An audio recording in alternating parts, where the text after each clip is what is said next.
నేను ఒక సంఘంలో పరిచర్య చేసే దినాల్లో భార్యాభర్తలు వచ్చారు. విదేశాలకు వీసా వచ్చింది, దేవుని కృప వల్ల ఆ భార్యాభర్తలు ఇద్దరు వచ్చారు. పాస్టర్ గారు ప్రార్థన చేయండి, అమెరికా వెళ్తున్నా. నాకు కూడా చాలా సంతోషం వేసింది.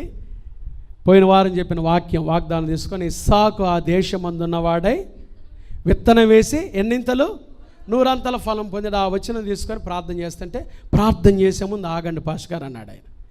ఏందయ్యా అంటే, నాకు ఒక కోరిక ఉంది, దానికోసం ప్రార్థన చేయండి. ఏం కోరిక బాబు నీకంటే, పాస్టర్ గారు కోటీశ్వరుని అయ్యేటట్టుగా ప్రార్థన చేయన్నాడు.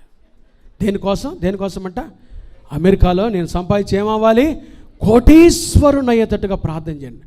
పానీలే బిడ్డ ఆశపడ్డాడు. అది డైరెక్ట్గా చెప్పావయ్యా, చాలా సంతోషం.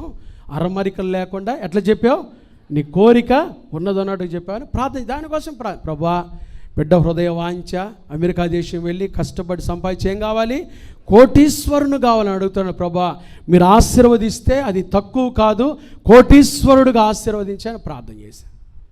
దేవునికి స్తోత్రం. అమెరికా దేశం వెళ్ళారు. ఒక 5-6 నెలల కష్టపడి ప్రాజెక్టు మీద ప్రాజెక్టు పెట్టుకొని కోటీశ్వరుడు అయ్యాడు. చప్పట్లు కొట్టండి. నిజంగా జరిగిన సాక్ష్యం. ఆ దంపతులు ఇప్పుడు ఇండియాలోనే ఉన్నారు. కోటీశ్వరుడు అయ్యాడు. తర్వాత ఒక సంవత్సరానికి వెళ్ళిన సంవత్సరం మరలా ఫోన్ చేశాడు, పాస్టర్ గారు ఏంటయ్యా ప్రార్థన చేయండి అన్నాడు. కోటీశ్వరుని అయ్యావు కదా, నీ వాంఛ తీర్చబడింది కదా, ఇప్పుడు దేనికోసం చేయాలి? పాస్టర్ గారు నిద్ర పట్టట్లేదు పాస్టర్ గారు అన్నాడు. ఏంటయ్యా ఏమైందంటే, గంటకు అకౌంట్ చూసుకోవాల్సి వస్తుంది పాస్టర్ గారు. ఏం చూసుకోవాల్సి వస్తుందంట, గంటకు అకౌంట్ చూసుకోవాల్సి వస్తుంది. నా నెమ్మది కోసం ప్రార్థన చేయండి పాస్టర్ గారు అన్నాడు. విచిత్రం అయిపోయిందండి నాకు, విచిత్రం అయిపోయింది. ట్రూ స్టోరీ, నిజంగా జరిగింది ఒక దంపతుల కుటుంబంలో.